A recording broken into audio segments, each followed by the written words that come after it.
Hello friends, welcome to bachelor cooking. இன்னைக்கு நம்ம என்ன பார்க்க போறோம்னா தக்காளி சாப்பாடு எப்படி செய்யறதுன்னு பார்க்க போறோம். பேச்சுலர் பிகினர்ஸ் யார் வேணாலும் செய்யக்கூடிய தக்காளி சாப்பாடு தான் பார்க்க போறோம். நிறைய பேர் சப்ஸ்கிரைப் பண்ணாமே பார்த்துட்டு இருக்கீங்க. மறக்காம சப்ஸ்கிரைப் பண்ணி வச்சுக்கோங்க. அப்பதான் நான் டெய்லி போடுற வீடியோஸ் உங்களுக்கு நோட்டிஃபிகேஷன் வரும். நீங்க சப்ஸ்கிரைப் பண்ணாதான் எனக்கு ஒரு மோட்டிவேஷனா இருக்கும். நீங்க மறக்காம சப்ஸ்கிரைப் பண்ணி வச்சுக்கோங்க. இப்போ வாங்க வீடியோக்குள்ள போயிடலாம். இப்போ தக்காளி சாப்பாட்டுக்கு தேவையான பொருட்கள் பார்க்கலாம்.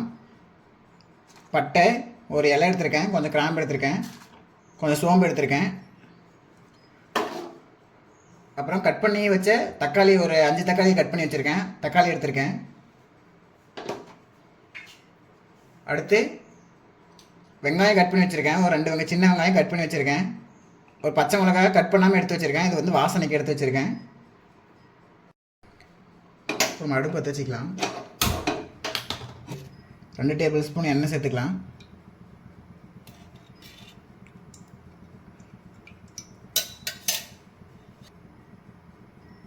அடுத்து நம்ம எடுத்து வச்ச பட்டை, இலை, சோம்பு அதை சேர்த்துக்கலாம். இதோடைய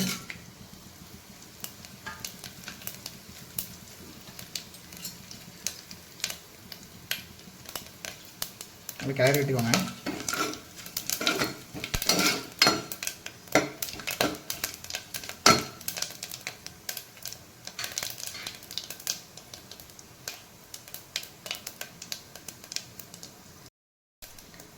இப்போது இதோடைய வெங்காயம் சேர்த்துக்கலாம். வெங்காயம் பச்சை மிளகாய் இதோடய சேர்த்துக்கலாம்.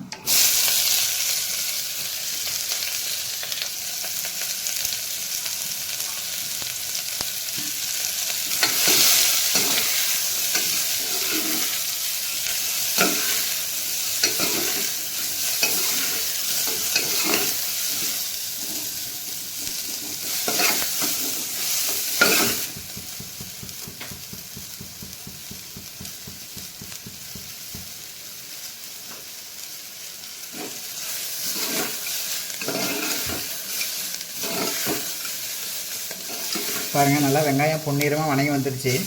இந்த அளவுக்கு வணங்கிக்கோங்க. நல்லா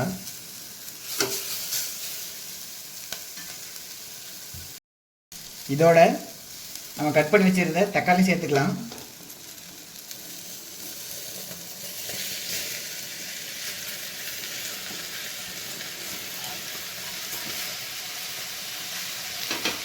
தக்காளி சேர்த்து நல்லா கிளறி விட்டுக்கோங்க.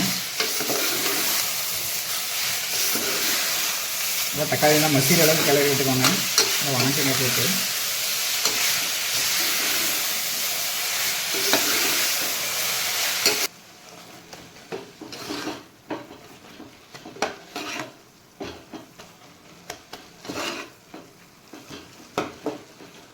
ஓகே. தக்காளி நல்லா மசிஞ்சு வந்துடுச்சு.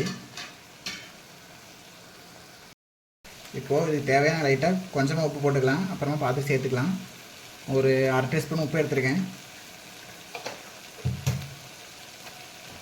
அடுத்து கொஞ்சமாக மஞ்சள் எடுத்துருக்கேன், ஒரு 1/4 டீஸ்பூன் மஞ்சள்.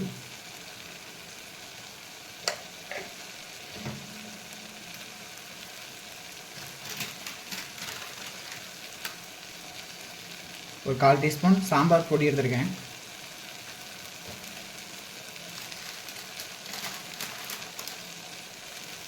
ஒரு 1 டீஸ்பூன் கறி மசால்.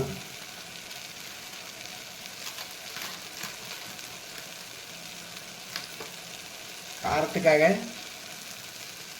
1/2 டீஸ்பூன் எடுத்துருக்கேன் மிளகாய் தூள். உங்களுக்கு வேணும் என்ன கொஞ்சம் சேர்த்துக்கோங்க, நான் என்ன கொஞ்சம் சேர்த்துக்கிறேன். ஏன்னா காரம் எதுவுமே பத்தாது.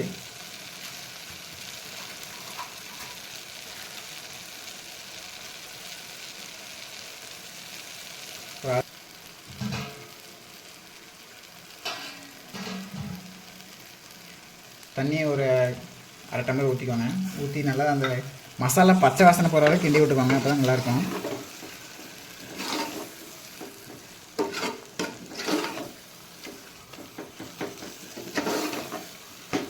நல்லா தக்காளியோட மசாலாலாம் ஒட்டி வரட்டும்.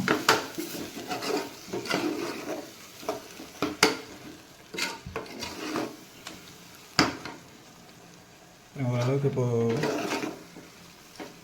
நல்லா வந்திருக்கு. மசாலா பச்சை வாசனை போகிற அளவுக்கு கிண்டிக்கலாம். இப்போ நல்லாயிருக்கும்.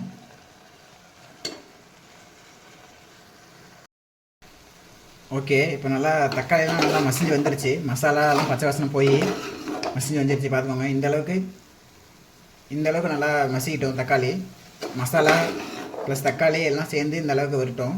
அந்தளவுக்கு கிளறி விடுங்க. அது நல்லா டேஸ்ட்டாக வரும் தக்காளி சாப்பாடு.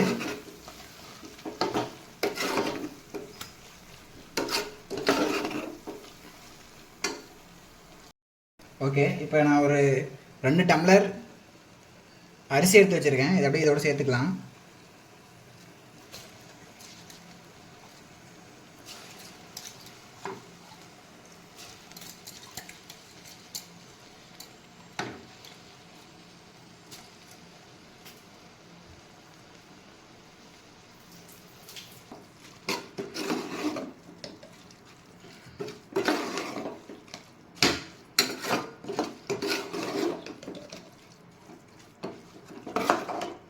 இந்த அளவுக்கு பாருங்கள், அரிசியோட நல்லா சேர்ந்து வந்திருக்கு.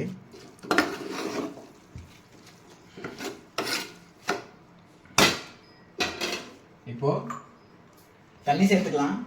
நான் 2 டம்ளர் அரிசி எடுத்துருக்கேன், அதனால் ஒரு 4 டம்ளர் தண்ணி சேர்த்துக்கலாம்.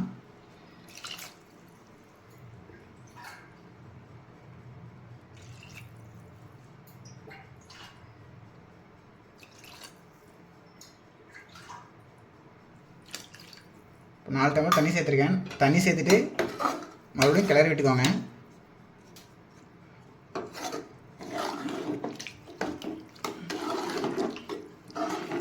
இந்த மாதிரி கிளறி விட்டுக்கோங்க நல்லா. இப்போ உப்பு கம்மியாக இருக்குது இதில், அதனால் கொஞ்சம் உப்பு சேர்த்துக்கிறேன். நீங்கள் பார்த்துட்டு சேர்த்துக்கோங்க.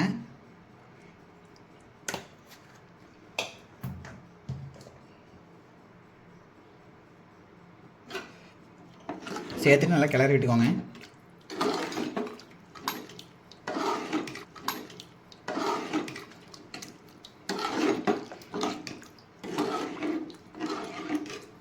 இப்போ அவ்வளோதான் முடிஞ்சிச்சு. இப்போது விசில் போட்டு ஒரு 4 விசில் வர வரைக்கும் விட்டுறலாம்.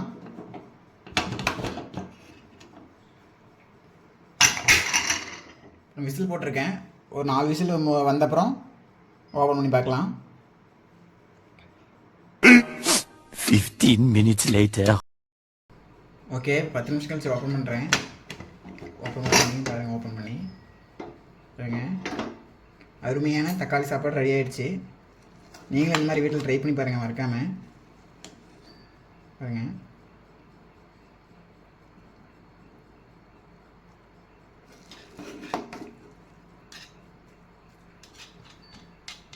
தயிரோட சாப்பிடும்போது அருமையாக இருக்கும். நீங்களும் மறக்காமல் வீட்டில் ட்ரை பண்ணி பாருங்கள். நிறைய பேர் சப்ஸ்கிரைப் பண்ணாமல் பார்த்துட்ருக்கீங்க. மறக்காமல் சப்ஸ்கிரைப் பண்ணி வச்சுக்கோங்க. டெய்லியும் உங்களுக்கு வீடியோ போட்டுகிட்டே இருப்பேன். சுவையாகவும் சிம்பிளாகவும் பேச்சுலருக்கு யார் வேணாலும் செஞ்சு பார்க்கலாம். ஒரு டைம் ட்ரை பண்ணி பாருங்கள், கண்டிப்பாக உங்களுக்கு பிடிக்கும்.